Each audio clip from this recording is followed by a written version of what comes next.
Welcome back everyone. With Dragon Quest XI's worldwide release getting closer every day, I thought I'd put together a ranking of every mainline entry in the series. So for today's video we're going to be looking at every Dragon Quest game from worst to best. Also, this list only covers numbered titles, so the many DQ spin-offs out there will not be included.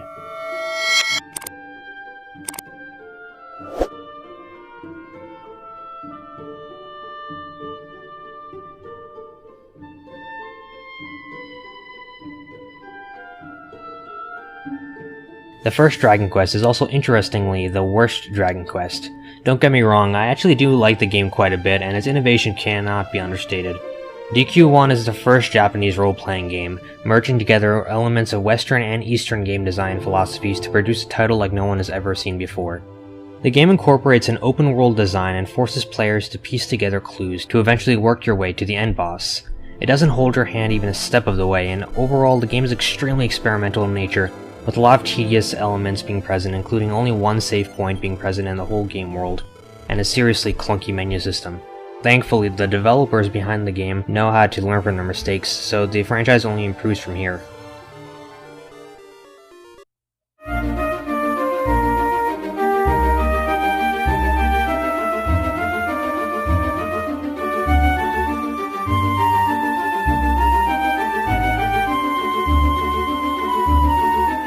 The next game is probably the strangest entry on the list for a number of reasons. Dragon Quest X is the only entry on the list that is not a single-player role-playing game. It is actually an MMO, and so far is only ever released in Japan. I had to jump through a few hoops to play it, including getting a little program that automatically translates the Japanese text to English. And let me tell you, I'm a bit skeptical on how accurate this is.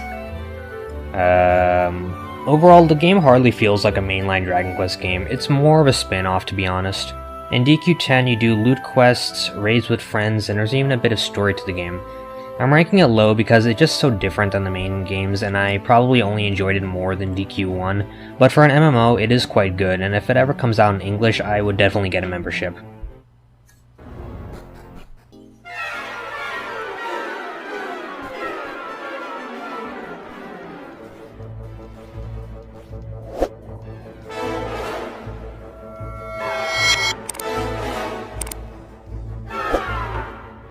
Dragon Quest VI. It's a game that took forever to make its way to the West. Originally a Super Famicom game, it got its English Nintendo DS remake over 15 years later, improving the game in many ways. The game sees a hero who has to travel between alternate realities, meeting new party members to eventually face off against the evil Murdoch. It is quite a good game, but overall out of the DS Dragon Quest games, I'd say it's the worst of the bunch and widely considered a black sheep among the fanbase. There's just nothing overly remarkable about it. The story is just decent, the party members actually feel a little bit flat with less companion dialogue than DQ5, and it just does not shine as brightly as 4, 5, and 9 do, which is why I'm ranking it a bit lower.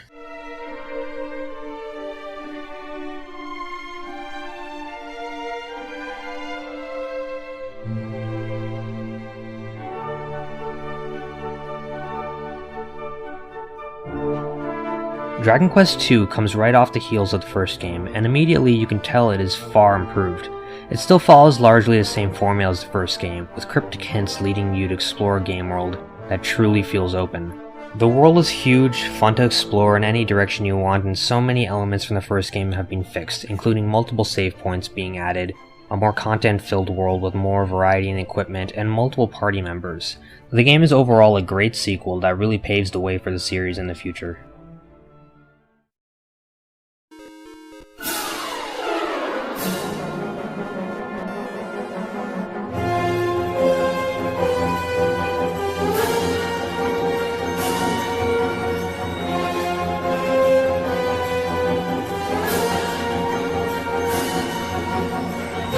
Dragon Quest III is an iconic classic, serving as the origin story of the series' legendary hero Erdrick.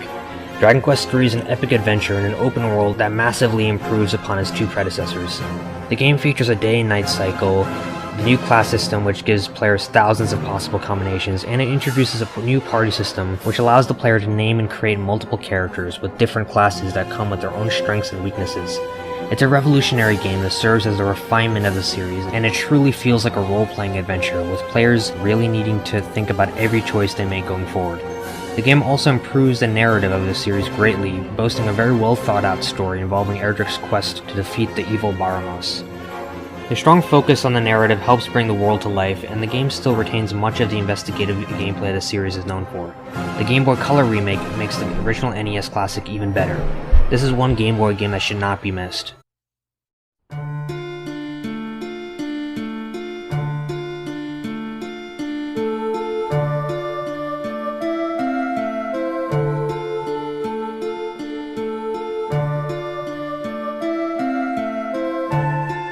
Dragon Quest IX. This is the only game on the entire list that is available exclusively on only one system, the Nintendo DS, and it is the last Dragon Quest game developed by Level 5. The game is one of, if not the most visually and mechanically impressive DS games I've ever seen. It features fully animated cutscenes, 3D graphics, and a massive world. The game also made many changes for the series, discarding the random monster encounters in favor of having monsters out on the field that you can see. The game follows a Celestian, an angel-like being who falls to Earth and has to make his or her way back to the observatory. The game is very unique in that for the first time in a series you can fully customize your characters down to how they look, their gender, and even the clothes they wear. Armor and weapons actually change the appearance of your character this time around, ensuring that no two people have the same characters. In addition, the game brings back the same party system of Dragon Quest III, which I actually am not a huge fan of for this game. Many people note that because you make your own party members with custom classes, names, and looks, they lose out on having companions with personalities. The companions in the game feel like empty husks, and they do not talk to you, unlike the DS remakes of 4, 5, and 6, which feature unique story companions with interesting personalities that talk to you whenever you want to. This system was okay back when DQ3 was first out, but this kind of party system is a bit outdated at this point. Regardless of this, the game overall is extremely good, featuring an epic story, soundtrack, and even multiplayer options. It really showed off what the DS was capable of and will prove as a good reason to go back to the system.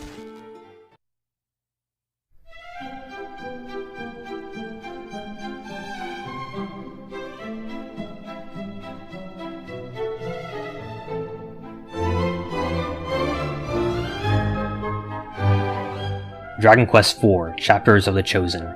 It's not just a name, the game is split up into chapters.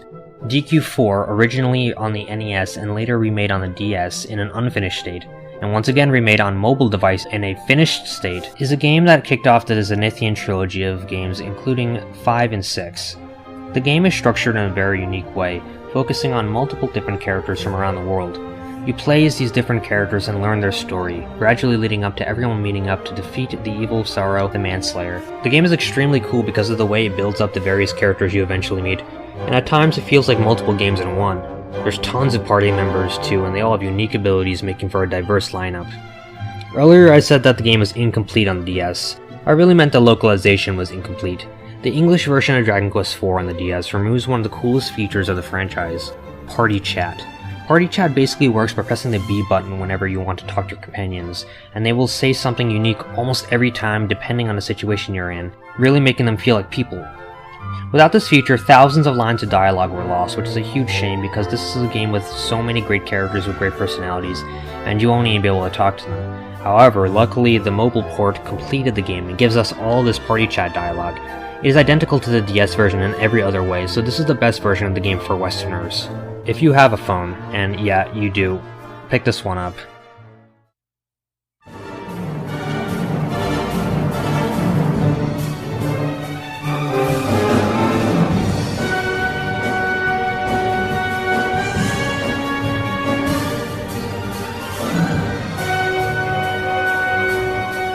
This is the one everyone knows about, Dragon Quest VIII: Journey of the Cursed King for the PlayStation 2. Dragon Quest VIII follows a band of 4 adventurers tracking down a wicked jester to undo a curse on an entire kingdom. The game's visuals are timeless. It's a PS2 game, but it looks fantastic, with cel-shaded visuals really bringing out the anime art style of Akira Toriyama. The game even has fully voiced scenes in the English version, and it is the only game in the series so far to have this. Dragon Quest VIII's presentation is what really sets it apart, and its story, full cutscenes, and interactions between its many characters bring it to life. It introduces some new mechanics as well, including the ability to psych up, the new skill point system that allows different paths for weapon types, and an alchemy pot to create new items and weapons with. The skill paths are especially great as they allow for so many different playstyles, which brings me back to this game again and again. That's not to say that it's a perfect game. The battles are a bit slow to accommodate the flashy animations, and you're working with only 4 different companions, which is a lot less than most games in the series, leading to a less diverse team. But when it comes down to it, the game's massively improved presentation, all while maintaining the feel of the series. I would say this is a huge step for the franchise and one of the finest games on the PS2.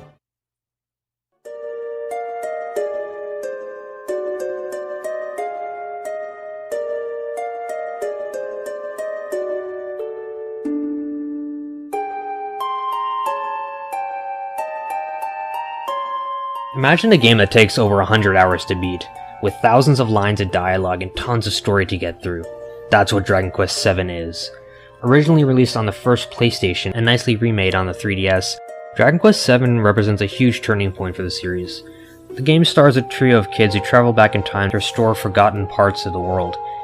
It's a super mysterious game and is very notorious for a 2-hour-long intro section in which you complete very challenging puzzles reminiscent of the game Myst, and along the journey you meet more characters than you can remember. The game is just huge, boasting one of gaming's largest scripts with over 70,000 lines of dialogue, and it introduces my absolute favorite feature in the Dragon Quest series, the party chat feature, which works well to hear the comments of Kiefer and Maribel, who both have defining personalities. In addition to just how massive the game is, it ramps up the investigative aspect of the time travel in the game, requiring players to seriously think at times and piece together the next objective without being told exactly what to do. The new class system is also really great, allowing you to change the classes of you and your companions, while maintaining their personalities. Overall, it's the definition of a hidden gem, and definitely the PS1's swan song.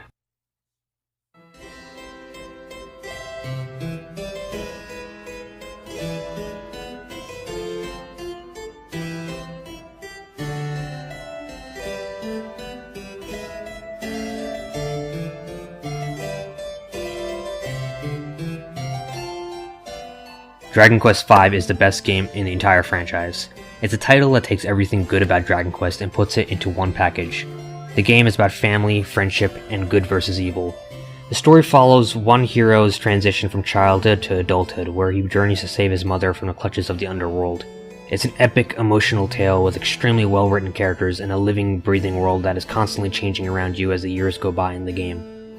It also introduces many new aspects to the series, including the ability to recruit monsters you've fought into your already bustling party. That includes a wife that you choose yourself, as well as many friends that you meet across the journey. The characters in Dragon Quest V are so well written that you can feel a bond between them and the protagonist, and the party chat feature in this title is the most robust so far, with your party members having something to say after almost any situation or talking to any NPC you meet.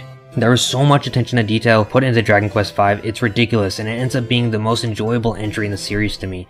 With every feature one could want, an extremely diverse group of multiple interesting party members, and an epic story where you find new locations on your journey to defeat the franchise's most evil villain yet. Dragon Quest V, this is not just the best game in the franchise. It very well may be the best RPG ever and is a must-play for fans of the genre. I hope you guys enjoyed the video. I wanted to thank everyone for helping me get to 100 subscribers recently. I couldn't do it without everyone's support. If your name isn't listed, I apologize. Some people's privacy settings don't allow me to know you're subbed to me. Regardless, I hope to make more content for you all to enjoy in the future. See you next time.